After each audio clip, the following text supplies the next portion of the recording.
Schopenhauer afirmava que a vontade é o impulso fundamental de toda a existência.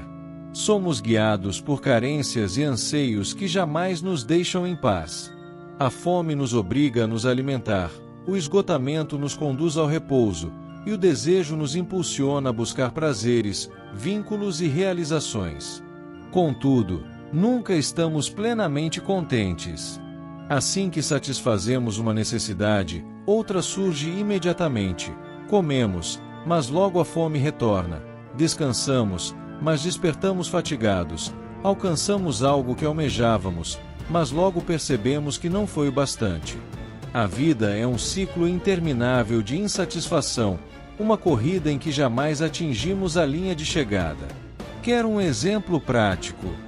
Feche os olhos e prenda a respiração. Aguente mais um pouco. O que acontece? O desconforto se intensifica, o corpo começa a se debater e, por mais que tente resistir, chega um momento em que você simplesmente não consegue mais segurar.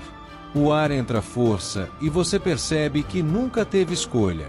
Esse simples experimento revela uma verdade implacável que Arthur Schopenhauer compreendeu como poucos. Nossa existência não é regida por decisões racionais, mas por uma força cega e irracional que nos conduz. No fundo, não controlamos nada, e isso acontece porque a vontade não possui um objetivo definitivo. Sempre haverá um vazio a preencher, uma falta a ser suprida.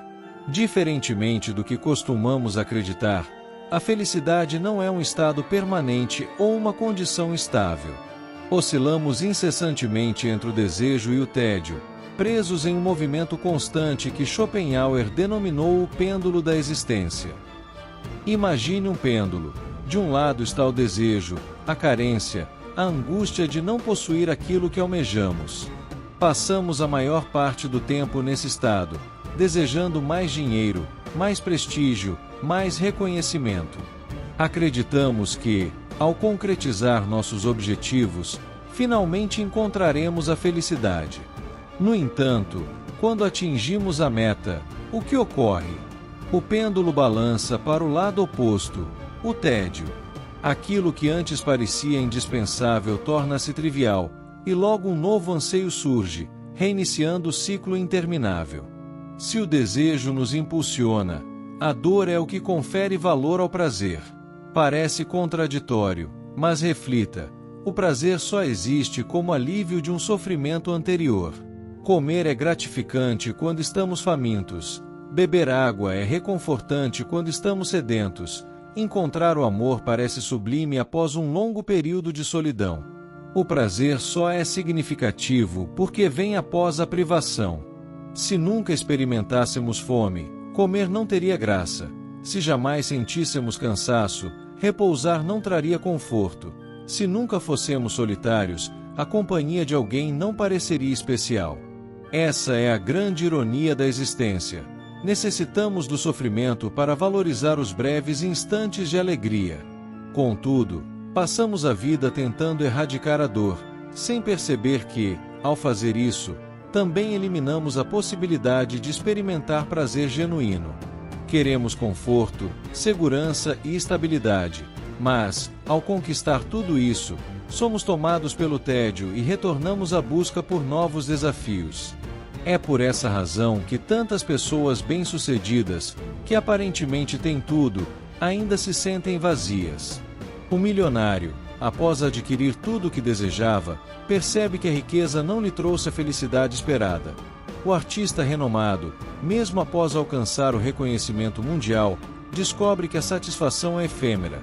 Aquele que encontra o relacionamento dos sonhos, em pouco tempo, começa a se questionar se era realmente isso que queria. Schopenhauer identificava esse mecanismo em todas as esferas da vida. Cada conquista gera euforia e excitação, mas, com o passar do tempo, a novidade se dissipa, a rotina se instala e, frequentemente, o que um dia foi objeto de desejo transforma-se em fonte de frustração ou indiferença. Esse ciclo se repete com todos os nossos objetivos. Um profissional pode lutar anos por uma promoção, acreditando que, ao alcançá-la, finalmente terá paz.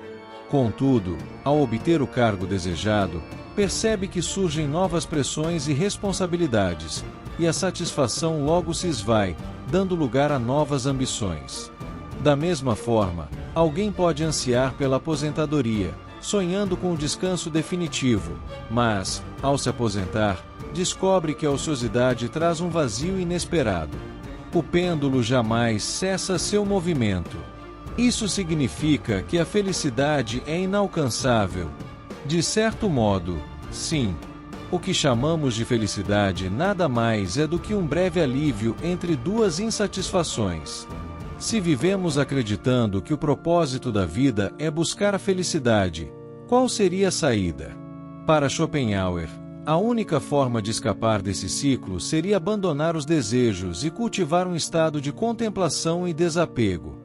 A arte, por exemplo, seria um meio temporário de nos libertarmos da compulsão por querer sempre mais. Quando nos entregamos à apreciação de uma obra, seja uma pintura, uma sinfonia ou um romance, conseguimos, por alguns instantes, suspender a vontade e experimentar um breve alívio dessa inquietação constante. Outra alternativa seria a compaixão.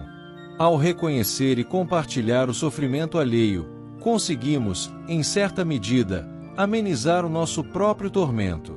A empatia nos permite sair, ainda que momentaneamente, da prisão de nossos desejos pessoais e encontrar um certo significado na solidariedade. Mas sejamos honestos.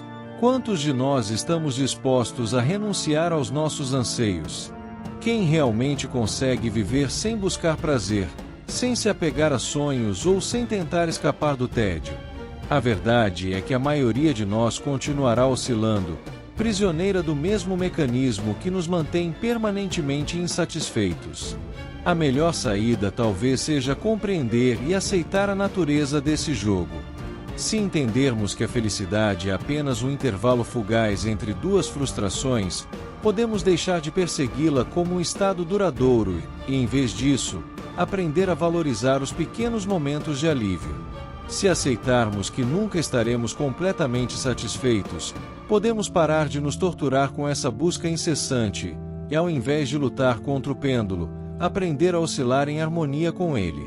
O desejo nos move e a dor é inevitável, mas, ao invés de vê-la como uma inimiga, podemos reconhecê-la como parte essencial da experiência humana. O problema nunca foi sentir falta de algo. O verdadeiro problema sempre foi acreditar que um dia não sentiríamos mais. No fim das contas, a grande ironia da existência é que passamos a vida inteira tentando fugir daquilo que, paradoxalmente, nos define. Queremos paz, mas somos inquietos por natureza. Buscamos significado, mas estamos presos a uma realidade que não oferece garantias.